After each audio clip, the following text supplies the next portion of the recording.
กราบคารวะแตบไตไวยสาปุญญาปารมีธรรมพระมหาเถรานุเถระเจ้าคณะพระสังฆาธิการภิกขุสงฆ์สามเณรจุตนจุองค์อันหมายมีพระเดชพระคุณหลวงปู่พระเทพโกศลติปรึกษาเจ้าคณะภาค7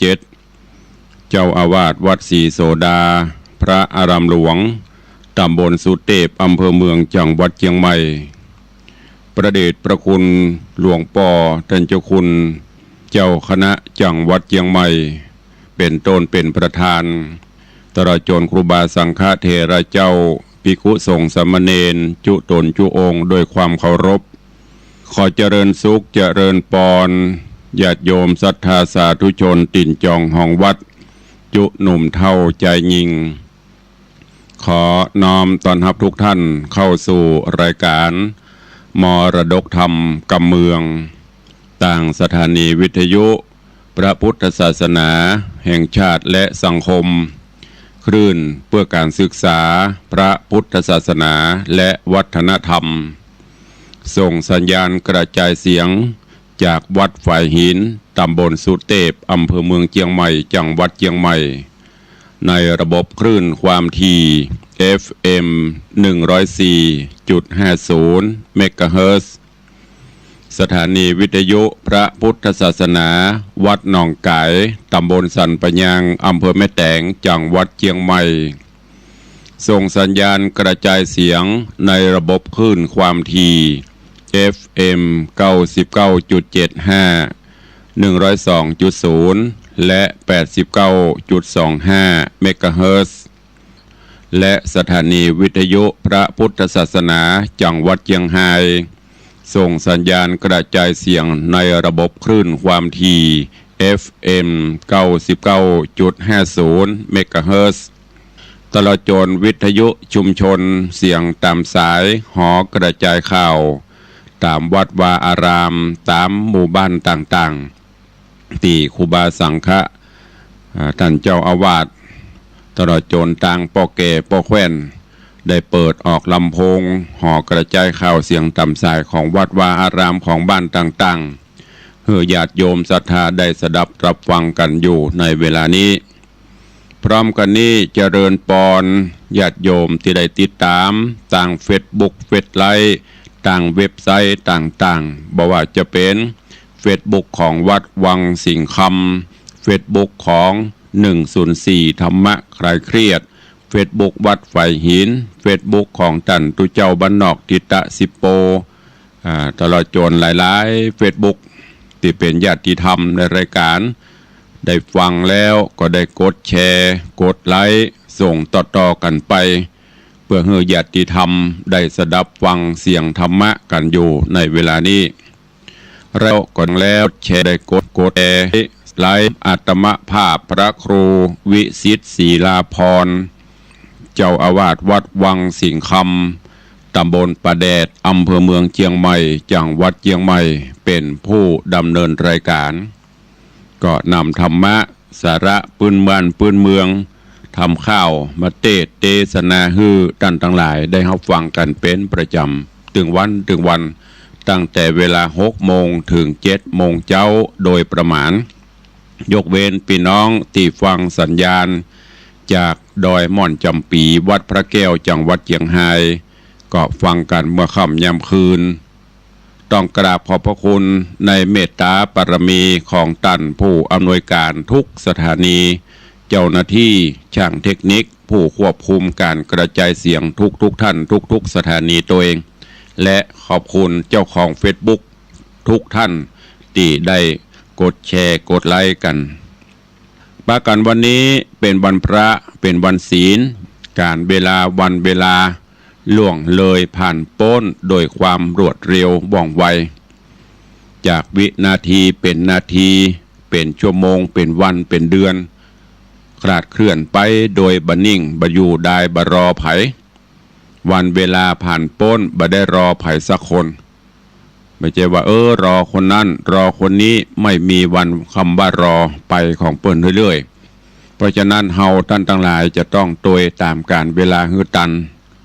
ตื่นเจ้ามาก็คิดพิจารณาตลอดจนตรวจตราตรวจสอบในรอบวันที่ผ่านมามีอันอย่างอันใดที่มันขาดตกบกพร่องก็เสริมเติมให้มันดีขึ้นอันไหนที่มันดีแล้วก็เสริมเพิ่มเติมดีขึ้นไปเรื่อยๆวันนี้เป็นวันพระวันศีลทางรายการที่ได้จัดมาโดยตลอดเมื่อวันพระวันศีลมาถึงก่อนที่จะได้ฟังน้ำฟังธรรมก็จะได้เชิญชวนสาธุชนญาติโยมทั้งหลายเข้าเฝ้าองค์พระผู้มีพระภาคเจ้าโดยการไหว้พระสมาทานศีลและฟังพระธรรมเทศนาเป็นลำดับไปโอกาสบัดนี้ใครที่ได้เตรียมขันหรือว่าพานดอกไม้ธูปเทียนไว้ก็จัดเตรียมเพื่อเรียบร้อยแล้วก็ดังที่ได้บอกมาโดยตลอดว่าวันพระวันศีลถ้าเป็นไปได้เชิญชวนพุทธศาสนิกชนทุกท่านได้นุ่งขาวห่มขาวอันเป็นสีของความบริสุทธิ์ผุดผ่องและพอให้เป็นระเบียบเรียบร้อยที่สำคัญก็เป็นการประกาศให้เจ้าโลกได้รู้ได้ทราบว่าเราเป็นพุทธศาสนิกชนทุกวันพระ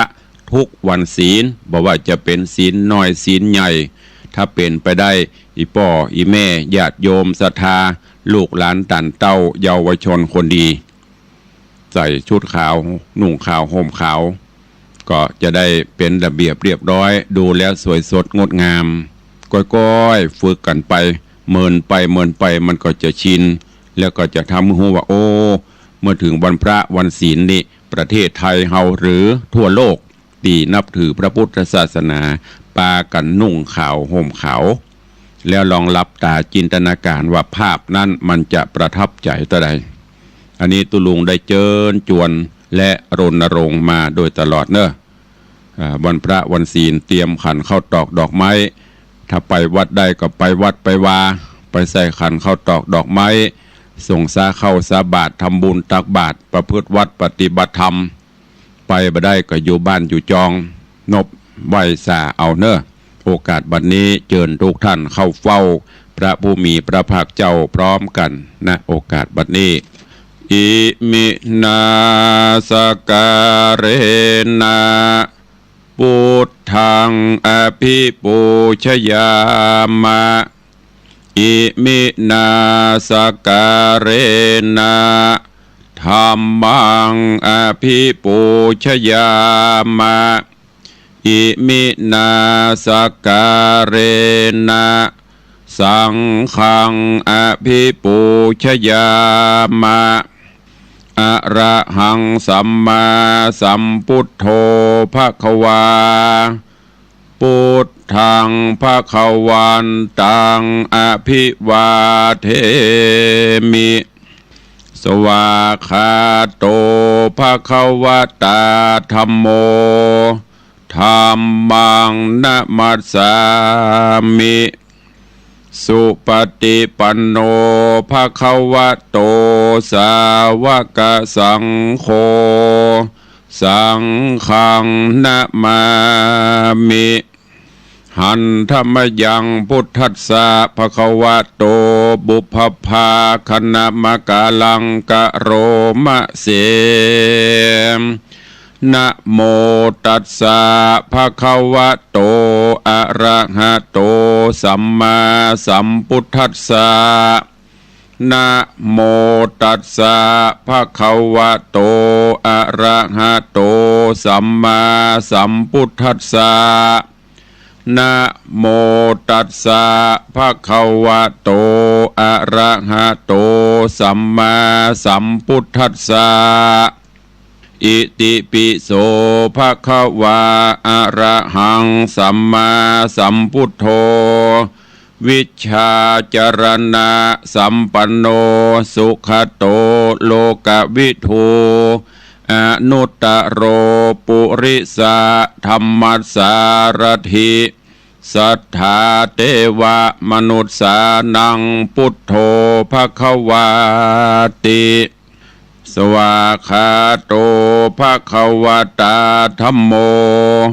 สันทิฏฐิโกอากาลิโกเอหิปัสสิโกโอปนะยิโกปัจจตังเวทิตปโปวินยูหิติสุปฏิปันโนภควโตสาวกสังโฆอุชุปฏิปันโนภควโตสาวกสังโฆยายะปฏิปันโนภควโตสาวกสังโฆสามีจิปฏิปันโนภควโตสาวกสังโฆยะทิทางจัตตาริปุริสายุคานิอัฏฐาปุริสาปุคลาเอสะภควโตสาวกสังโฆอาหุนยโยปาหุนยโยทักขินยโยอัญชลิกาลนิโยอนุตตรังปุญญเขตังโลกัสสาติได้ไหวพระนบธรรมจุ่มอกเย็นใจแล้วตอนนี้ไป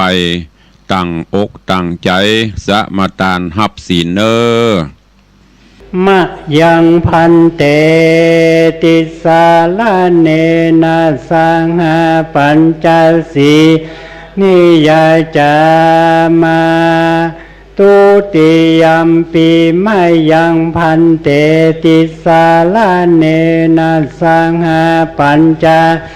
ลานิยาจามาตติยัมปีมะยังพันเตติสาลาเนนะสังหาศีลานิยาจามานะโมตัสสะภะคะวะโตอะระหะโตสัมมาสัมพุทธัสสะนะโมตัสสะภะคะวะโตอะระหะโตสัมมาสัมพุทธัสสะนะโมตัสสะภะคะวะโตอะระหะโตสัมมาสัมพุทธัสสะนะโมตัสสะภะคะวะโตอะระหะโตสัมมาสัมพุทธัสสะนะโมตัสสะภะคะวะโตอะระหะโตสัมมาสัมพุทธัสสะ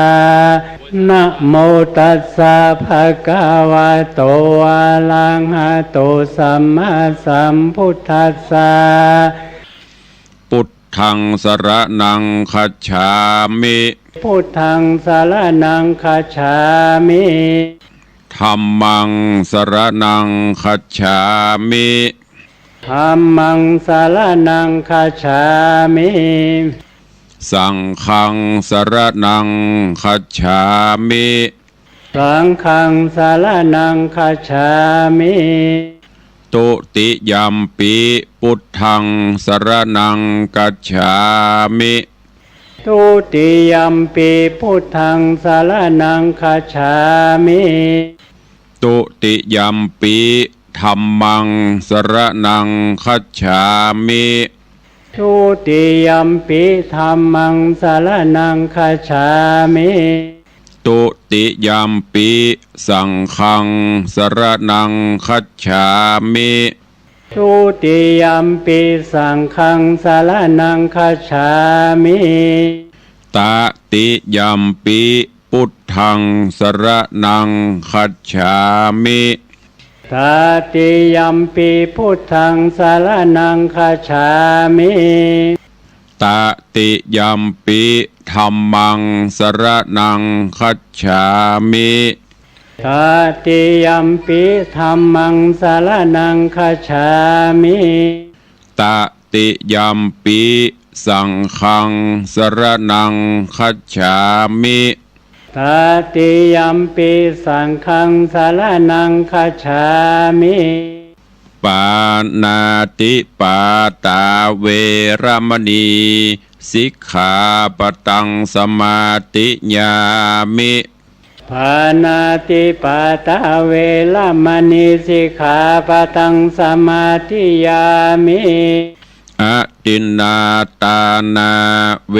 ระมณีสิกขาปะตังสมาติยามิอะตินนาตานาเวระมณีสิกขาปะตังสมาธิยามิกาเมสุมิจฉาจาราเวระมณีสิกขาปะตังสมาติยา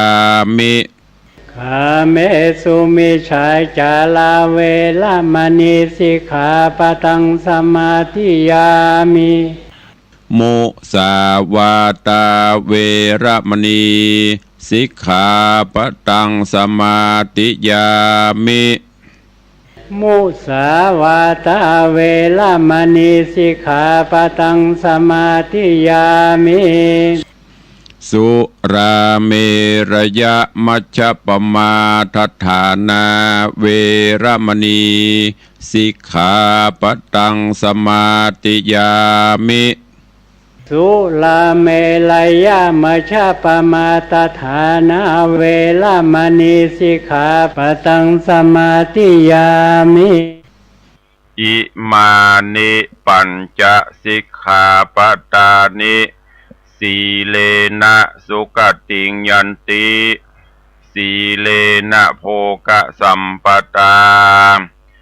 สีเลนะนิพุติงยันติตัสมาสีลังวิโสทะเยพมาจโลกาธิปติสหัมปติกัตนันสลีงันทิวลังอัญญาจทาสันติทาสตปาราชกชาติกาเทเสตุธรรมังอนุกัมปิมังปะชังได้ไหวพระได้สมาทานศีลเป็นที่เรียบร้อยลำดับต่อไปเจิญญาติโยมทั้งหลายได้ติดตามรับฟังธรรมเทศนาปื้นเมืองเหนือว่าจะเป็นจะได้ก็เจิญทุกท่านตั้งอกตั้งใจฟังณโอกาสบัดนี้นะโมตัสสะภะคะวะโตอะระหะโตสัมมาสัมพุทธัสสะสัพพะปาปัสสะอาการะนังกุศลสุปสัมปทาสะจิตตะปริญโยทะปนังเอตังพุทธานาสาสนันติสาทะโวดูราสะปุริสะตั้งหลายตั้งหญิงและชายหนุ่มเทามีศรัทธาเก้าเป็นประธานตั้งสายวงวานพี่น้องมิตรแก้วปองหมู่สหายตั้งมีใจภายโจมชื่นน้อมนายืนฟังธรรมจุงดาจำฟังที่เอาเป็นที่สอนใจดังจักไข่บอกจี้หือแจงทีสัจจังแม่นตัวบอกฟังจุงดักอยู่อย่ากล่าวอูควันทำอย่าจากกรรมสูบทราบจักเป็นบาปต่อโจรโจมหมู่คนนั่งไกลจักเดือดไม่แก่นใจ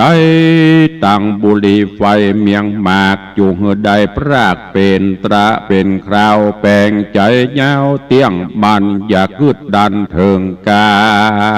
ร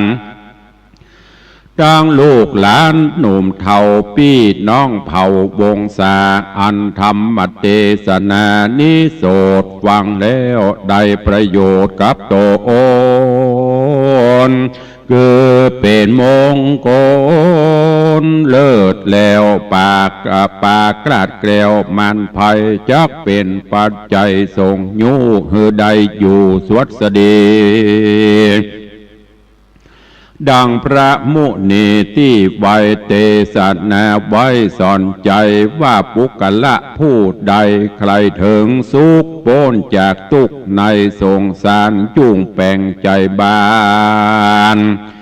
ดังต่อปฏิบัติต่อขอบาลีว่าสัพพะปาปัสสะอากัลนังกุศลสู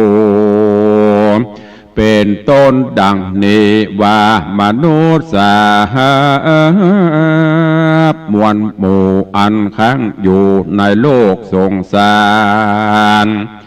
จุงเว้นจากการถอยจ้าอย่ากระทำบาปกระนานาอันบาปจักมีมาเกิดใดพระพุทธเจ้าบอกไว้จะใครเกิดจากใจเป็นเก้ากาญาเล่าเป็นสองวาจาป้องติดต่อนับเป็นข้อทวนสามก่อนใจบ่งามกระหยาบกระตำบาปหึกหนาได้ฆ่าสัตว์นานาน้อยใหญ่ฆ่าเป็ดไก่งัวควายข้ายิงใจบาปกราข้าหมูจ้างมาหมูตังนกหนูใหญ่หน่อยเนี้ยบาปถอยเรือแห้งตังหมดดำหมดแดงบอกไว้ใจเอาใบหมวดดำเนี้ยพิษทำหยาบจากันสร้างบาปกรากับตัวจักปามัวเมื่อซ้อยได้ต่ำก้อยเครื่องขีตกอเวจีต่ำไตได้เอาไม้คืนวันและนาแถมประการดึงใส่บาปจะเกิดได้มีมาเกิดใจปัดลาบ่อยยานลักของต้านผู้อื่นเอาอันเขาบ่อยยื่นย่อปันใจแห่งมันปั่นบาโลภตี้ป่าจ้าเสียผีพ่องบอดดีลำมอกปากคดหัวออกไปออกโลภตังเตียวพ้องใจเลวโหมหีโลภเอาตี้สะทานอันเป็นสะทานนาหมู่พ้องจริงลู่เอาเขตวัดอันเป็นอานัตของสงฆ์สงฆ์บ่ได้โปร่งอนุญาตเป็นบาปขนาดนักลายก้อนมันตายมวยมั่งบาปได้สร้างบาปอันได้สร้างดำมัวจากป่าตัวมานานตกรอดดันอาเวจีสะเวยทุกขีลายแหล่บ่เว้นแว่คืนวันและนาแถมประการหนึ่งเล่าคนหนุ่มเท่ายิงใจกวนคะนิ่งหมายขวาดหูว่าบาปจะเกิดอยู่กับตัวเกิดใจเมามัวถอยไรเนี้ยบาปใบต่างกามเมนีละเสียกู้ปองอันเกยห่วมห้องกันมาไปสิเนกหาคนอื่นบ่โจมจื้นผัวเมียโดนบาปจักบันโดนตอบใส่หือตกให้จังไรกันผู้ใดเนี้ยดังอันครอบครัวนั้นย่อมเดือดร้อนทุกบ่ผ่อนเครื่องขีบ่เป็นดีแตกมังได้อย่าห่างกันไปฮือเครื่องใจลำบากป่าทุกยากตัวมาและนา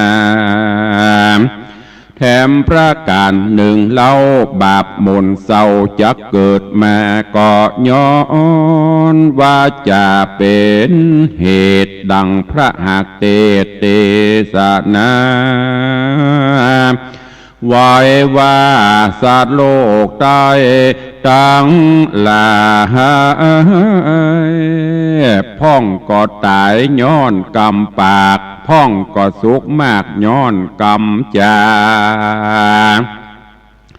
อันว่ากรรมอู้นี้นาบอดไรมีกุลและโทษใหญ่ใดเสมอกันจักไข่ปันกล่าวอูหือหูข่าวเงาไปว่าการพูดใดบ่สุภาพกล่าวกรรมหยาบกล้าแข่งจากกรรมแห่งดีต่อยเป็นกรรมถอยนาหรือจามุสาแล้วโสดจักมีโตดเต่งตัวได้มองมัวเอาไม้ปาหืดได้เครื่องขี่บ่เป็นดีสักหยาดตุกต้องปาดตัวมา คนจักป่ากันใกล้หรือเบื่อหน่ายจังไรบ่เป็นสหายบ่เป็นสหายมิตรแก้วเบื่อหน่ายแล้วบิดหน้าหนียามเครื่องขี่ยากไรหรือภัยเอาไม่มีมาได้เครื่องกาต่ำก่อยตุกจ่องหวยมาจูภัยบ่อินดูช่วยกำจูช่วยพร่ำผุนนาย้อนกรรมจานันเล่าเป็นเหตุเก้าป่าวายเหตุนอนกันยิ่งใจม้วนหมู่จักกล่าวอู้ขี่ญา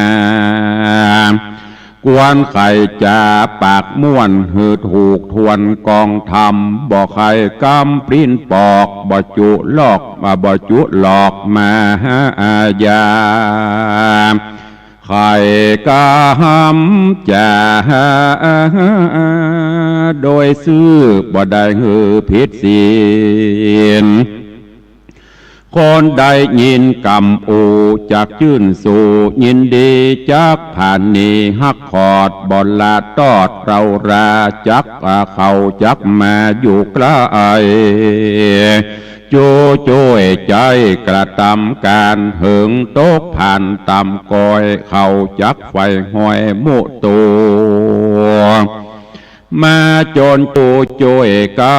ำหือหลวงล้ำเครื่องขี่ได้สวดสดีชื่นจอยดังกล่าวถอยไข่มาและนาตัดสมาเหตุนั้นเล่าคนหนุ่มเท่ายิงใจจักจะไม่กล่าวอูกวนกึดอยู่ในใจ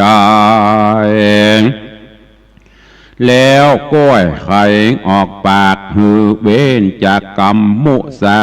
กวนไข่จะกล่าวถอยเว้นกรรมถอยหาดนี้จาก็แต่กรรมดีสัตว์ซื่อบ่ได้หือผิดธรรมจำแต่กรรมจอยโจดอันเป็นประโยชน์จุประการและนาแถมประการดึงใส่บาปจักเกิดใดมีมาคือความลาสาประมาทหือเราหยาดลงต้องแล้วด่าห้องยิงใจ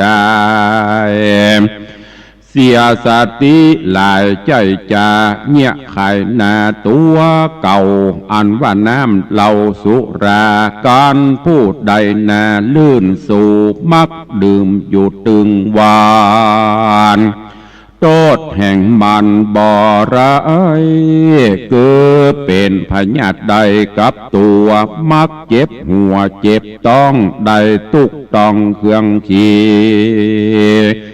เงินคำมีนั้นเราก็ไปซื้อเหล้าสุลาป่าสองขาพ่อแม่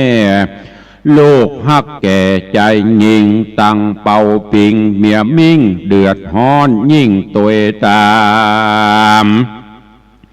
บ่เป็นกองงามแต่ใส่ป่าหืดใดบำบายเป็นที่ละอายเปิดหน้าตุกต่ำจ้าตัวมาเป็นบาปนาหลายแหล่เกิดกับแก่ตนตัวป่ามองมัวเอาไม่บ่อนได้เป็นดีและนาตัดจะมาเหตุนั้นเล่าคนหนุ่มเท่ายิงใจอันนั่งใหญ่มวลหมู่พร้อมแน่อยู่ฟังธรรม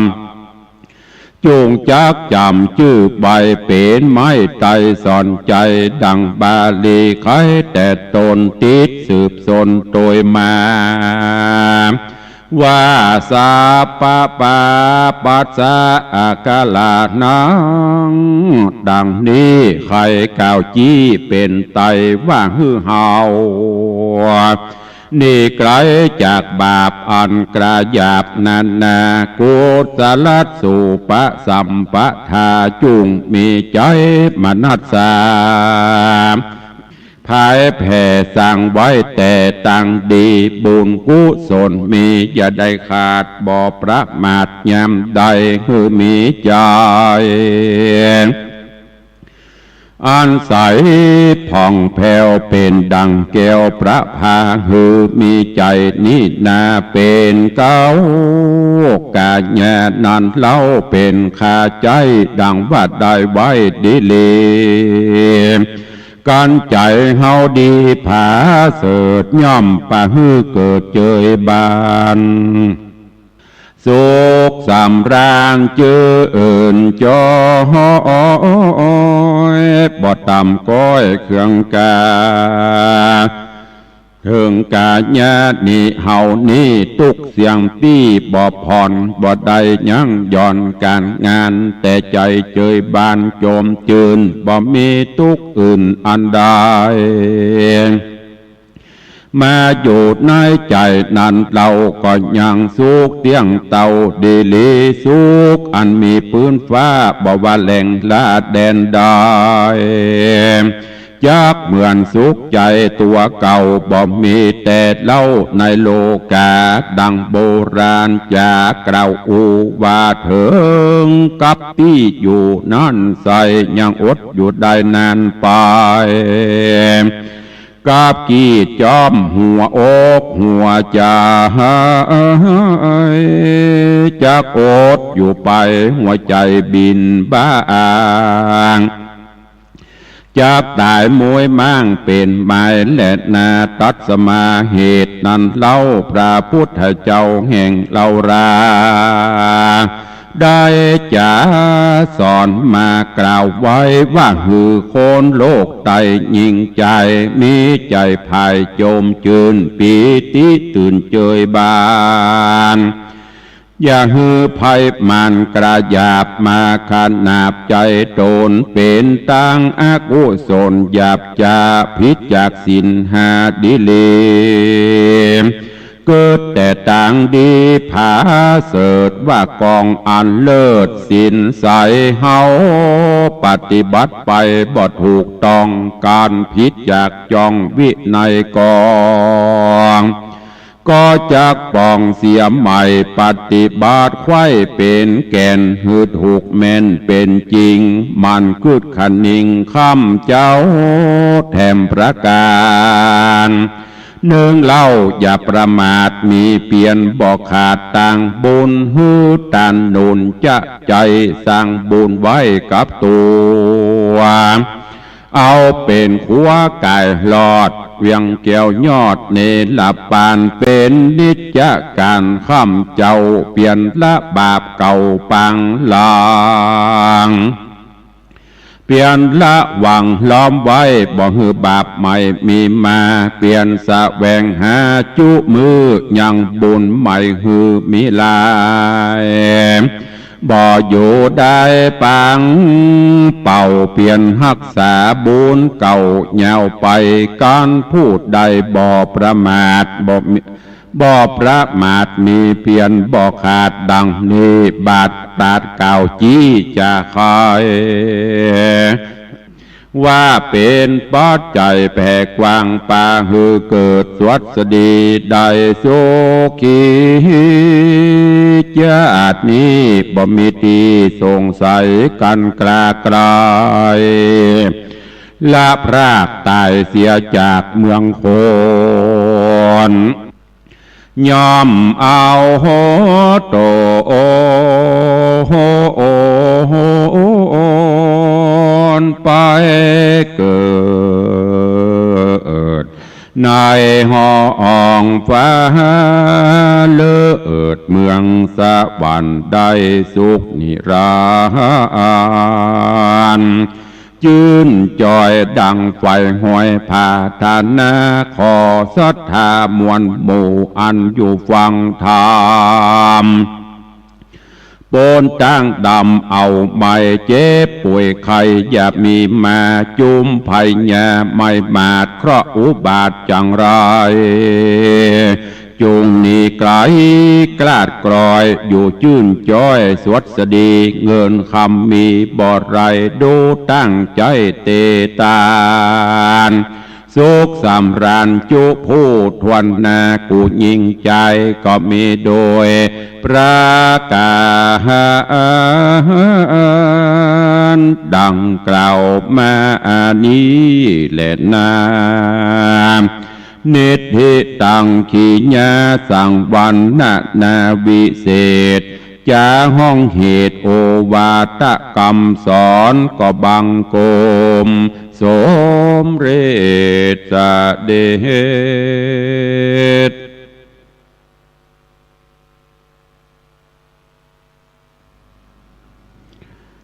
เจ้านี้ก็ได้ฟังพระสัทธรรมเทศนา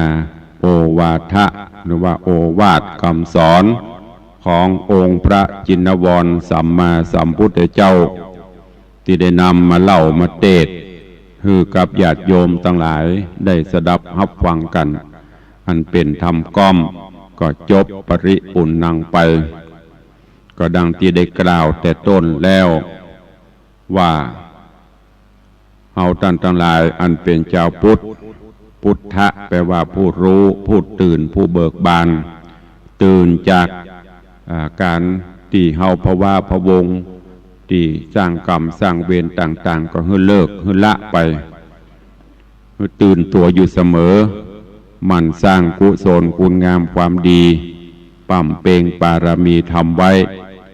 ดังที่บาลีเปิ้นกล่าวไว้ว่าสัพพะปาปัสสะอาการนังกุศลสูปสัมปทาสจิตตปริโยทะปนังอันนี้เป็นโอวาทปาติโมกข์ที่พระพุทธเจ้าได้ตรัสไว้ก็หมายถึงละเว้นจากความชั่วอกุศลกรรมทั้งหลายทั้งปวงมันสร้างกุศลคุณงามความดีปั่มเปงปารมีทำไว้กับตนกับตัวและทำจิตใจหมดจดผ่องใสบ่ให้ได้ขุ่นมัวโดยเอาศีลเอาธรรมคำสอนขององค์พระสัมมาสัมพุทธเจ้ามาเป็นแนวทางในการประพฤติปฏิบัติและโดยเฉพาะศีลข้อวัดปฏิบัติเบื้องต้นก็คือศีล5 ข้อที่ได้เน้น ได้นำมามาจามาบอกอยู่ตลอดถ้าหากว่าเฮามีศีลมีธรรมโดยเฉพาะศีล5 ข้อเหมือนกันกูบ้านกูจองกูคนกูขู่นั่นโลกเฮาก็จะน่าอยู่สังคมเฮาก็จะน่าอยู่บ้านจองเฮาก็จะบ่มีขโมยขโจรความจี้ปล้นความชกชิงบิ่งราวฆ่าฟันบั่นแตงกันก็จะบ่มีถ้ามีศีลมีธรรมแต่ปัจจุบันนี้ศีลธรรมต่างๆถามว่าหายก่อศีลธรรมบ่ได้หายไปที่ไหน2,500 กว่าปีที่แล้วมาถึงบัดนี้เป็นจะได้ศีลธรรมก็มีเหมือนนั้นเหมือนเดิมแต่ที่ห่างหายไปคือคนเฮาต่างหากเหินห่างหายจากศีลจากธรรมสังเกตได้ในปัจจุบันนี้โลกเฮาเจริญในด้านวัตถุสิ่งอำนวยความสะดวกเข้ามามีนักแต่ว่าจิตใจไม่ได้เจริญไปตัวซ้ำหายทำให้คนหันแก่ตัวทำให้คนมีความโลภโมโทสันกันนักขึ้นสังคมก็เลยแปรปรวนเปลี่ยนแปลงไปเพราะคนได้เหินห่างจากศีลจากธรรมแล้วปากันไปเมาว่าศีลธรรมเสื่อมศีลธรรมบ่เสื่อมศีลธรรมอยู่ประจำแม้แต่หลักธรรมคำสอนของพระพุทธเจ้าไผ่ผู้ใดจะไปแก้ไขก็ตึงไปได้ศีล5ในอดีตเป็นจะได้ปัจจุบันนี้ก็เป็นเช่นนั้นแต่เฮาท่านทั้งหลายต่างหากตีไปปาเอาตนตัวไปหลงในวัตถุนิยมจนเกินไปศีลธรรมก็เลยบ่ค่อยเข้าถึงจิตถึงใจหลวงพ่อประเดี๋ยวนี้โลกมันเจริญในด้านวัตถุแม้กระทั่งไปกินข้าวกินอาหารตามร้านประเดี๋ยวนี้เป็นมีแผวหุ่นยนต์บุรหรอหุ่นยนต์ไปเสิร์ฟอาหารแม้กระทั่งไถนาก็อยู่บ้านเพชรไถก็ได้บางท่านอีป่อยไม่เอาตู้ลุงนี้ว่าไปเลยอยู่บ้านไถนาถ้าไผ่ตีตามข่าวสารประเดี๋ยวเปิ้นผลิตได้แล้วนะเอาคอมพิวเตอร์เอาเครื่องอิเล็กทรอนิกส์ต่างๆไปใส่ในจอในคอมเอาไปติดในรถไถใจบังคับเหมือนไปเล่นรถบินเนี่ยอยู่ที่บ้านเพ่ นอนพอจอไถ ภัยจะได้ก็ได้เนี่ยโลกมันเจริญยิ่งเจริญขึ้นจิตใจคนก็ยิ่งต่ำลงต่ำลงความหันแก่ตัวก็นักขึ้นหันเปิ้นมีก็ให้ได้หันเปิ้นขี้ไล่กับปากันดูแควนแบ่งพักแบ่งพวกบ่มีจิตใจโอบอ้อมอารีล่ะหันคนทุกข์คนยากเมื่อก่อนนั่นเปิ้นหันคนที่เปิ้นมาขอทานเปิ้นก็ช่วยไปใส่ไป25-50 บาท2 บาทก็เป็นหยังบัดเดี๋ยวนี้จะใส่เข้าไปกืดไปสปะหรอโอ้มันบัลลังก์โรยกะบ้านมันบัลลังก์ใหญ่โตกะกืดไปปุ่นเลยบ่ใส่เมื่อบ่ใส่คนที่เปิ้นทุกข์ยากแท้ๆก็เดือดร้อนไปกฎหมายก็ไปห้ามไปยังไปเหียบ่ฮื้อไปขอทานทั้งที่บางครั้งความจำเป็นมันก็มีหรือแม้กระทั่งปัจจุบันนี่กับเมื่อก่อนนี่มีกรรมเปิ้นกล่าวไว้ว่าบ่นับตุพระฮื้อนับผ้าเหลืองบ่นับต่อเฟืองฮื้อนับเม็ดข้าวหันตุเจ้าและนุ่งเหลืองเปิ้นจะไหว้หมดแต่ก็จ้างปลอมก็จ้างก็ไหว้ไปปัจจุบันนี้ต้องคัดกรองล่ะหันตุเจ้าแต่ก็บ่ไหว้ปลอมก็ซ้ำหาย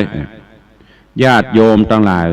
ถ้าเฮามองแห่งอย่างหนึ่งจิตใจเฮาเป็นบุญนี่นะบุญคืออะไรอย่างบุญคือความสุขใจตุเจ้าตุลุงครูบาอาจารย์ได้เน้นอยู่เสมอบอกอยู่เสมอว่าบุญคือความสุขใจสิ่งใดก็ตามที่เฮาทำลงไปแล้วเฮาสุขใจเฮามีความสุขภัยบ่สุขเฮาสุขภัยบ่ดีใจเฮาดีใจอันนั้นแหละทำเตอะช่วยเหลือคนทุกข์คนยากมันจะโรยบ่โรยจังมันหันเพิ่นนั่งขอทานถ้าเฮามีใจเนอะอันนี้อู้ถึงเฮามีใจนะหยอดลงไปบาทกะ2 บาทกะส่วนมันจะเอาไปซื้อเหล้าซื้อเบียร์ซื้ออย่างอันนั้นเป็นเรื่องของมันเตอะบ่ต้องไปกึดลักกึดเลิกกึดเด็กถ้าอย่าอั้นสังคมอยู่บ่ได้คนก็ไปช่วยต่างคนต่างอยู่อย่างปัจจุบันเนี้ยหันตุเจ้าบิณฑบาตก็เหมือนกันเมื่อหันไปเลี้ยงไส้ไปเตอะมันจะไปเลี้ยงลูกเลี้ยงเมียมันจะไปเลี้ยงอะไรอย่างก็สุดแล้วแต่มันเพื่อทำใจจะอีเตอะญาติโยมทั้งหลาย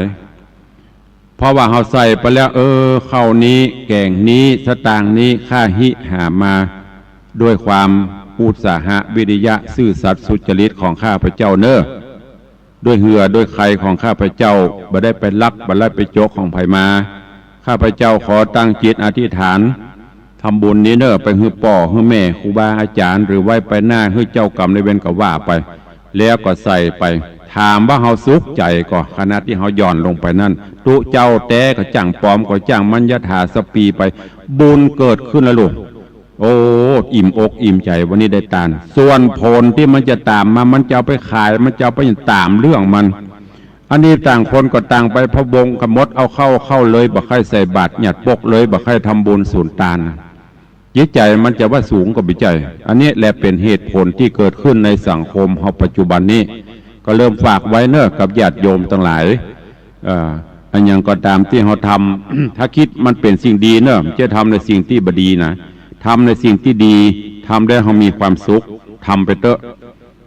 ไม่ต้องไปภาวะพะวงจะเป็นอย่างอื่นอย่างอันนี้ก็ฝากไว้มีความอบอ้อมอารีมีจิตใจกำอู้กำจาวจีไพเราะอู้ม่วนจาวานจิตใจเบิกบานมันกินมันตานไปบุญกุศลจะได้สนองตอบเฮาบัจจากระเวยถ้าหากว่ามันยังบัตอบสนองเตื้อก็แสดงว่ากรรมเบนเฮายังบ่เสี่ยงกรรมเฮามีนักในจัดแล้วเฮาอาจจะได้สร้างไว้หลายปีนี้เกิดจัดนี้เฮาก็สร้างบุญไปมันจะได้ลบล้างกันไปเนอะยิ่งสถานการณ์ปัจจุบันนี้พระพุทธศาสนาก็โครงเคร่งมีกระเรื่องกระดาวก็ฝากไว้กับญาติโยมอีป่อยแม่เฮาตัวเองข่าวอย่างออกไปบอกว่าตั้ง ตุเจ้าพระเนนตั้งอย่างก็คิดพิจารณาเอาจะไปตัวกระแสจะไปฟังแม่ไปเลยฟังหูไว้หูคิดพิจารณาให้ดีถ้าจะอ่านเขาจะเข้าต่างเปิ่นมดได้ยินข่าวเข้าดีหูบดีหูแต่หูบแต่หูปากันเชื่อปากันไปโจมตีเลยห่างเหินจากวัดวาอารามแถมน้อยวัดก็จะเป็นโรงแรมจะเป็นที่เลี้ยงงัวเลี้ยงควายบนไปแล้วเนอะอันนี้ฝากไว้กับญาติโยมทั้งหลายตัววันนี้ก็ได้ได้จาได้นำธรรมะในเรื่องของโอวาทปฏิโมกข์คำสอนเหมาะสมกับบรรยากาศกลางภาษามาเทศนาจากับญาติโยมศรัทธา ก็ขอให้ฟังแล้วนำไปคิดนำไปพิจารณาเอาไปใช้ในการดำเนินชีวิตประจำวันคือมีสติคือมีสัมปชัญญะกำกับตนกำกับตัวอยู่เสมอและที่สำคัญจะไปละศีลห้าเอาไปประพฤติปฏิบัติทำจิตใจของตนคือมดจดสดใสมันไหวพระนบธรรมทำบุญตักบาตรทำบุญทำสุนทานไปตามอัตภาพที่เฮามีอยู่ไม่จำเป็นต้องมีสตางค์จะไปทำบุญมีก็ได้บ่มีก็ได้คะแนนจิตใจเฮาเบิกบานหันพระพุทธรูปกายบางคนน่ะกายกับกายบ่ไหวเตอะยกมือไหวอัดตั้งจิตเฮาเป็นบุญเป็นกุศลสารูปพระพุทธเจ้าตามถนนหนทางกาผ่านวัดผ่านบาเฮาบ่ได้ลงก็โยกมือไหวฮะจิตใจเฮาเบิกบานนั้นนะบุญเกิดขึ้นละและก็สมละที่เฮาเป็นชาวพุทธไม่ใช่หันพระเจ้านั่งโกงกกับกายฮะหันตู้เจ้ากับกายฮะบ่ไหวบางอย่างอันนั้นเป็นพุทธสิแลนพุทธบะแตพุทธตามสำเนาทะเบียนบ้านอย่างประเดี๋ยวนี้มีเปลอะหูเรื่องบุหูลาวเป็นศีลเป็นธรรมตุลุงฝากไว้เนอะในเจ้าวันนี้ตัวเองก็หวังว่าคงจะเปลี่ยนสาระคติธรรมที่ศรัทธาจะได้น้อมนำไปประพฤติปฏิบัติในการดำเนินชีวิตประจำวันวันนี้ก็เวลายังพอมีอยู่ก็ขอเมตตาอนุญาตกล่าวประชาสัมพันธ์เนอะข่าวสารงานบุญกุศลของต่างวัดวังสิงคำที่จะมีขึ้นแต่ก่อนจะกล่าวถึงวัดวังสิงคำก็ขอเอิญเชิญชวนญาติโยมศรัทธาครูบาอาจารย์พ้นฝากข่าวมา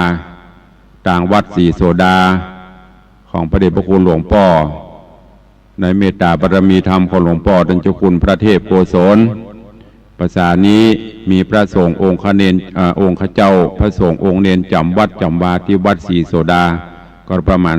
400-500 รูปในการนี้ก็เจริญปอนญาติโยมเนอะท่านใดมีเจตนาใครไปร่วมถวายเพลถวายการน้ำกับไฟทำนุบำรุงวัดก็เจริญปอนเจิญได้แล้วก็ต่างหลวงพ่อได้สร้างหอพระไตรปิฎกหรือว่าหอธรรมเพื่อที่จะได้เก็บธรรมนำธรรมคำสอนไว้ต่างร่วมก็จะเป็นที่จัดนิทรรศการต่างๆเจริญปอนเนอะไปห่วมกินห่วมตาลห่วมสร้างกุศลกับพระเดชพระคุณหลวงพ่อท่านเจ้าคุณพระเทพโกศลที่วัดศรีโสดาโดยจะเป็นวันเกิดวันอย่างก็ไปได้ตลอดเวลาเนอะแล้วก็ต่างวัดหนองกายตำบลสันปะยางอำเภอแม่แตงจังหวัดเชียงใหม่พระเดชพระคุณท่านผอ.หรือว่าผู้อำนวยการสถานีท่านเจ้าอาจารย์ตุปีพระประหลัดประเสริฐหรือตุปีเสิร์ชเฮาท่านเจ้าก็ได้สร้างวัดวาอารามถาวรวัตถุเสนาสนะต่างๆหลายอย่างในวัดหนองกายปรับปรุงพัฒนาวัดและที่สำคัญประเดี๋ยวนี้ได้สร้างอุโบสถทรงเจดีย์พุทธคยาก็ใจงบประมาณนับอยู่แล้วก็เสียไปประมาณ 50% 60%เจริญปอนอีพ่ออีแม่ญาติโยมเนอะขึ้นไปตั้งเหนือก็ไปแวะทำบุญไปแวะสนทนาเยี่ยมเยือนที่วัดหนองกายไปแอวพอสถานีวิทยุท่านเจ้านี่เกี่ยวกับสถานีวิทยุเต็มร้อยเกินร้อยมี 2-3 คลื่นแล้วก็กิจกรรมบุญต่างๆที่เพิ่นทำก็มีนักเจิญเนอะไปห่วมกินห่วมตาลห่วมสร้างปารมีธรรมกับท่านเจ้าอาจารย์พระประหลัดประเสริฐหรือตุปีเสิร์ชผู้อำนวยการสถานีวัดหนองกายเฮาตัวเองวกลองมาตั้งใต้กติวัดฝ่ายหินวัดฝ่ายหินก็เช่นเดียวกันมีพระสงฆ์อยู่ในการปกครองอยู่ในความดูแลในเมตตาของหลวงพ่อท่านพระครูปริยัติยานุศาสตร์รองเจ้าคณะอำเภอเมืองเชียงใหม่เจ้าอาวาสวัดฝ่ายหิน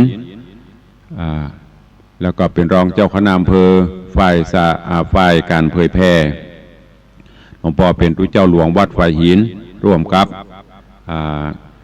ท่านอาจารย์เจ้าพระครูสมุวิสุวัตรวรกิโจท่านผู้อำนวยการสถานี 104.50 ของวัดฝ่ายหินที่ได้ยินแจ้วต่ำในละแวกเวียงเชียงใหม่เฮานี่นะก็เพิ่นก็มีการพัฒนาถาวรวัตถุหลายสิ่งหลายอย่างเจริญปอนเนอะไปห่วมกินห่วมตาลห่วมสร้างปารมีกับท่านเจ้าที่วัดฝ่ายหินตัว ไปเยี่ยมไปเยียนไผ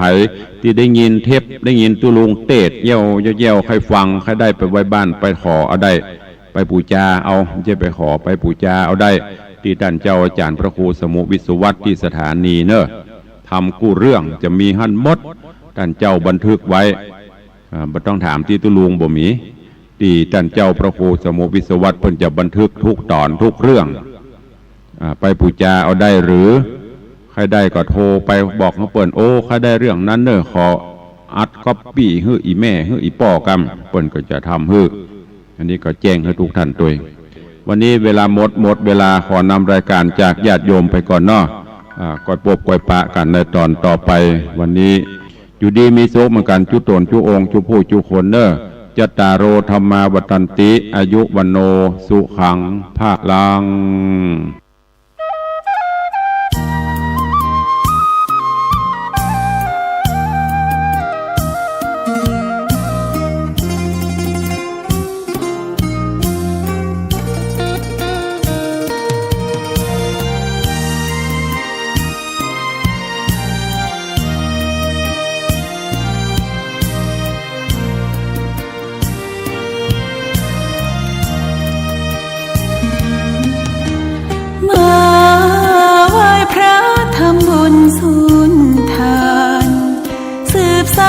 ตำนาน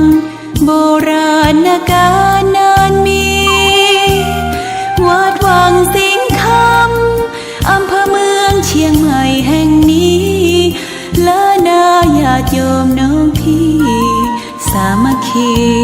รวมทานร่วมทุนวัดวัง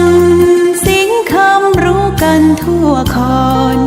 พระครูวิสิตศรีลาภรณ์เทศสอนให้พรเกื้อกูล